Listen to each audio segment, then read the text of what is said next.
Hello friends, welcome to our channel. இன்றைக்கு பதிவில் குழந்தைங்களுக்கெல்லாம் லீவ் விட்டாச்சு. குழந்தைங்கள்லாம் சாப்பிடக்கூடிய ஒரு பிஸ்கட் ஐட்டம் மொறுன்னு ரொம்ப ஹெல்த்தியாக வீட்டில் இருக்கக்கூடிய கோதுமை மாவை வச்சு ரொம்ப சிம்பிளாக எல்லாருமே செய்யலாங்க. புதுசாக செய்ய ஆரம்பிக்கிறவங்க கூட டக்குன்னு செஞ்சிடலாம். ரொம்ப குயிக்காக ரொம்ப டேஸ்டியாக மொறுன்னு ஒரு மாதம் வரைக்கும் வச்சு சாப்பிடக்கூடிய ஒரு பிஸ்கட் ஐட்டம் எப்படி செய்யறது அப்படின்னு இன்னைக்கு பதிவில் பார்க்கலாம் வாங்க. ஸ்நாக்ஸ் செய்யறதுக்கு இன்னைக்கு நான் வந்து இந்த மாதிரி கப்பில் ஒரு 2 கப் அளவுக்கு கோதுமை மாவு எடுத்துக்கிறேன். நீங்கள் மெஷர்மெண்ட்டுக்காக எந்த கப்பை வேணாலும் எடுத்துக்கலாம், கிளாஸும் எடுத்துக்கலாம். 2 கப் அளவுக்கு கோதுமை மாவு பாருங்கள், 2 கப் அளவுக்கு கோதுமை மாவு சேர்த்துட்டேன். அதே கப்பில் ஒரு அரை கப் அளவுக்கு நான் ரவை சேர்த்துக்கிறேன். தேங்காய் ஒரு அரை கப் எடுத்துக்கிறேன். நான் இன்றைக்கி வந்து கடையில் வாங்கின உலர் தேங்காய் தான் எடுத்துக்கிறேன். நீங்கள் ஃப்ரெஷ்ஷான தேங்காய் எடுக்கிறதா இருந்தால் நல்லா கொஞ்சம் வறுத்துட்டு அதை வந்து சேர்த்துக்கலாம். ஒரு 3 டேபிள் ஸ்பூன் அளவுக்கு ஒரு 1/4 கப் வச்சுக்கலாம். எள் எடுத்துருக்கிறேன், வெள்ளை எள் நான் சேர்த்துருக்கிறேன். கருப்பு எள்ளும் கூட நீங்கள் சேர்த்துக்கலாங்க. அதே கப்பில் ஒரு கப் அளவுக்கு நான் சுகர் வந்து ஒயிட் சுகர் பொடி பண்ணி வச்சுருக்கிறேன். சுகர் பவுடரை ஒரு கப் சேர்த்துக்கலாம். 1 டீஸ்பூன் ஏலக்காய் பவுடர் சேர்த்துக்கலாம். இதை நல்லா கலந்து விட்டுக்கலாம். பாருங்கள், நல்லா கலந்தாச்சு. இதில் நான் வந்து இப்போ 1/4 கப் அளவுக்கு நெய் எடுத்துருக்கிறேன். அந்த நெய்யை நம்ம சேர்த்துக்கலாம். ஒரு ஆஃப் சேர்த்துருக்கிறேன். நல்லா கலந்துக்கலாம். மீதி நெய்யையுமே நாம் இதோட சேர்த்துக்கலாம். கையை வச்சு நல்லா இந்த மாதிரி சாஃப்டாக அப்படியே நம்ம கலந்து விட்டுக்கலாம்.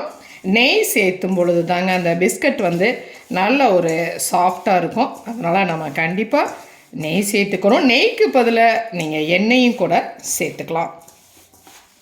இந்த அளவுக்கு நல்லா கலந்துட்டோம் இல்லையா? இப்போ இதை எடுத்துகிட்டு இந்த மாதிரி பிடிச்சி பார்த்தோன்னா இப்போ பிடிக்க வருங்க. இந்த அளவுக்கு பிடிச்சி உதறும். அதுதான் இதனுடைய சரியான ஒரு பதம். இந்த ஸ்டேஜில் நம்ம வந்து தண்ணி சேர்த்து பிசைஞ்சிக்கலாம். கொஞ்சம் கொஞ்சமாக தண்ணி சேர்த்துட்டு பிசைஞ்சிக்கலாம். சுகர் பவுடர் சேர்த்துருக்குறோம், அதனால் தண்ணி கொஞ்சமாக தான் இழுக்கும்.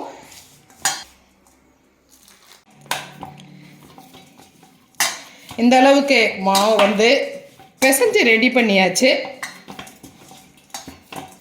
பாருங்கள், இந்த அளவுக்கு இருக்குது இல்லையா மாவு? இப்போ இதை வந்து ஒரு 10 நிமிஷம் நம்ம மூடி போட்டு மாவை அப்படியே வச்சிடலாம். ஒரு 10 மினிட்ஸ் ஆகட்டும். மாவு 10 நிமிஷம் ஊறி ரெடி ஆயிடுச்சு. பார்த்தீங்களா? இந்த அளவுக்கு மாவு சாஃப்டாக இருக்கு இல்லையா? இந்த மாவை நம்ம எடுத்துக்கலாம்.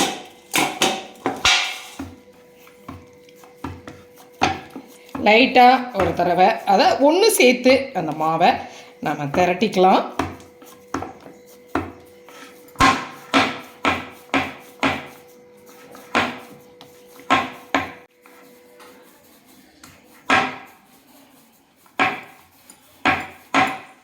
மாவை நான் வந்து ஒரு 4 பார்ட்ஸாக கட் பண்ணிக்கிறேன்.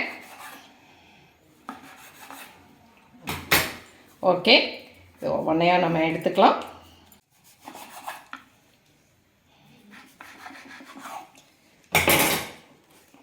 இந்த மாதிரி எடுத்துட்டு நான் ஒரு பார்ட் மட்டும் இப்போ எடுத்துக்கிறேன். பாருங்கள்,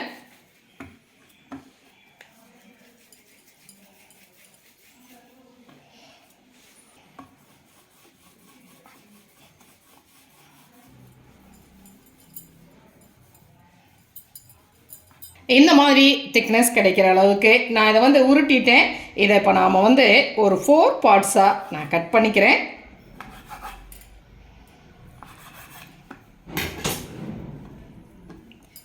இந்த மாதிரி கிடச்சிருச்சு பாருங்கள்.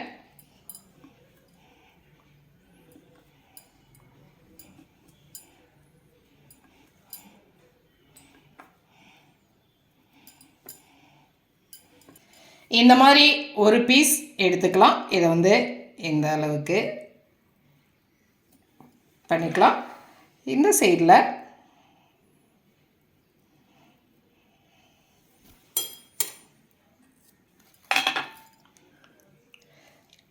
நடுவில் கொஞ்சம் இப்படி பண்ணி விட்டுலாம் பாருங்கள். பாருங்கள், இதை ஒரு ஃபோக் வச்சுட்டு இப்படி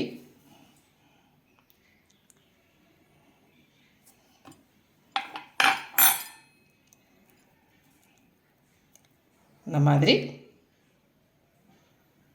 எல்லாத்தையுமே நாம் ரெடி பண்ணிக்கலாம்.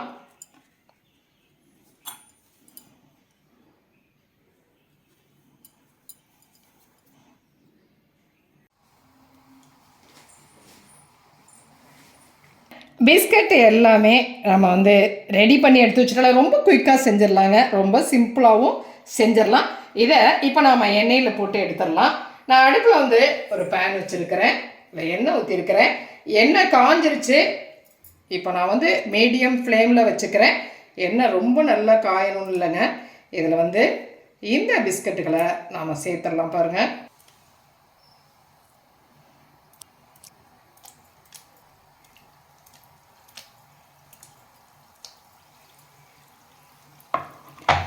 மீடியம் ஃப்ளேமில் தான் வச்சுருக்கிறேன். நல்லா ஒன் சைடு வேகட்டும். அதுக்கு பிறகு நாம் திருப்பி விட்டுக்கலாம். வந்ததுக்கு பிறகு நம்ம அப்படியே அழுங்காமல் திருப்பி விட்டுறலாம்.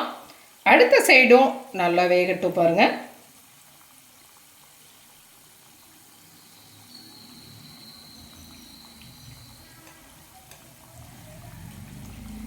அடுப்பு நம்ம மீடியம் ஃப்ளேம்லேயே வச்சுக்கலாங்க.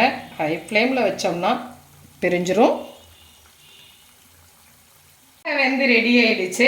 இந்த ஸ்டேஜில் இந்த பிஸ்கட் எல்லாத்தையுமே நம்ம எடுத்துடலாம் பாருங்க.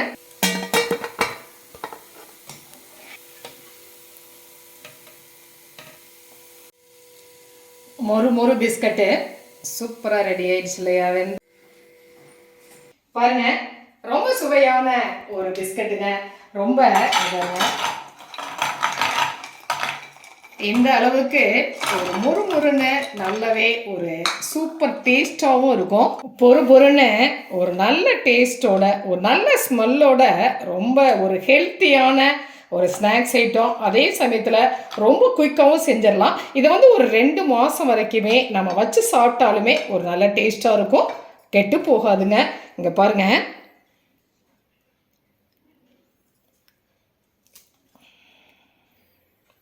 எவ்வளவு ஒரு நல்லா பொறுன்னு ஒரு சாஃப்டாக, எவ்வளோ சாஃப்டாக இருக்குதுன்னு பாருங்கள். சாப்பிட இது ரொம்ப நல்ல டேஸ்ட்டாக இருக்கும். இதனுடைய வாசமும் ரொம்ப அருமையான ஒரு நல்ல வாசத்தோட நல்ல சூப்பர் ஸ்நாக்ஸாக இருக்கும். செஞ்சு பாருங்கள்.